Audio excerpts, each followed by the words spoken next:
گویا کہ جہنم کی آگ کو بھر رہا. کس کو بھر رہا؟ ہاں. حدیث میں آتا ہے کسب الحلال بعد الفریضہ، حلال کمائی فرائض کے بعد ایک اہم درجہ ہے، اہم فریضہ ہے. حلال کمائی، میری کمائی کیسی ہو؟ کیسی ہو میری کمائی؟ حلال ہو، پاکیزہ ہو، اس کی عجیب برکتیں ہوتی.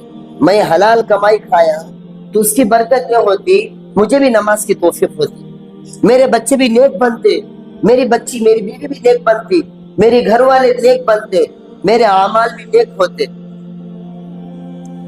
حضرت امام احمد بن حنبل رحمت اللہ علیہ عرب میں اکثر علاقہ ان کے فالورز ہیں، ان کے مسلک پر چلنے والے 4 امامہ ہیں. امام اعظم ابو حنیفہ رحمت اللہ علیہ، امام مالک رحمت اللہ علیہ، امام شافعی رحمت اللہ علیہ، امام احمد بن حنبل رحمت اللہ علیہ کا. تو یہ 4 لوگ ان پوری دنیا ان 4 لوگوں کے واسطے سے قرآن تک، ہمیں قرآن کا جو عمل کرتے نا، درمیان میں یہ لوگ ہمارے استاد بنتے.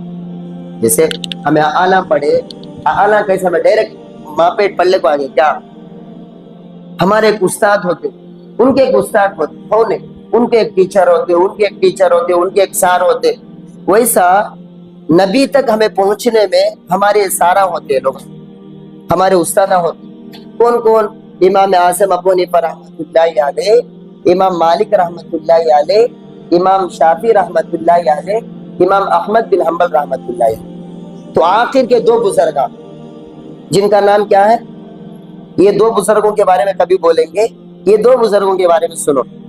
امام شافعی رحمت اللہ علیہ استاد، ان کے شاگرد امام احمد بن حنبل. احمد ایک مرتبہ استاد خط لکھ کو بھیجے، بیٹا بہت دن سے دل چاہتا ہے کہ میں تجھے دیکھ لوں، زمانہ ہو گیا، ایک مرتبہ ادھر آ جاؤ. اب شاگرد بھی حضرت میں آ رہا ہوں، حضرت فلاں وقت میں آ رہا ہوں، حضرت کو بول کو خط بھیج ڈالے. اب حضرت فوراً کیا کرے گا تو اپنے شاگرد کو ملنے کے واسطے نکلے. تو واہ کیا شاگرد تھا، کیا استاد تھا. سمجھ میں آنی؟ اپنے استاد کو کبھی بھولنا نہیں. کیا کرنا نہیں؟ اپنے استاد کو کبھی اگر ایک حرف پڑھا ہے نا، ہمیشہ ان کا ادب کرنا، ان کا احترام کرنا. ہمیں ہمارے استادوں کو دیکھیں، اپنے استادہ حالانکہ ان کی بڑی بڑی عمر ہے، گاڑی چلاتے تو نیچے اتر جاتے تھے. آج تو بچے دمادم استاد آتے تو ان کے سامنے سگریٹاں پیتے. اللہ نیک ہدایت دے. بہرحال تو ایک استاد، عالی شان استاد، ایک عالی شان شاگرد کی ملاقات کے لیے گاؤں کے باہر جا رہے ہیں. اب معلوم ہوا امام شافعی رحمت اللہ علیہ استاد جا رہے ہیں تو اس زمانے کے لوگ سب بڑے بڑے دنیا کے حکومت والے آفیسر پورے ہو گئے. ایک بہت بڑا گاؤں گیا باہر کئی کو، ایک بہت بڑے امام آ رہے ہیں، امام احمد آ رہے ہیں. اب امام شافعی رحمت اللہ علیہ کے گھر میں بیست ہو رہی تھی، آج ہمارے گھر میں بہت بڑے امام آ رہے ہیں، وقت کے امام آ رہے ہیں. آنے کے بعد سیدھا دسترخوان، امام شافعی رحمت اللہ علیہ کے بارے میں مشہور ہے ان کا دسترخوان مہمانوں سے بھرا ہوا ہوتا تھا. اللہ والے جو ہوتے نا وہ لوگ جیب کو دیکھتے نہیں، غیب کو دیکھتے. مہمان آئے تو ڈرتے نہیں، خوش ہو جاتے. سگے آئے تو میں کہاں سے لانا، کیسا کھلانا، نہیں کھلا کو خوش ہوتے تو کھلائے. حضرت ایسا کھائے جسے 7 دن کے بھوکے کھائے، بہت کھائے. اب حضرت کے امام شافعی جو استاد ہے نا، ان کے بچوں کے اعتراض ہوا.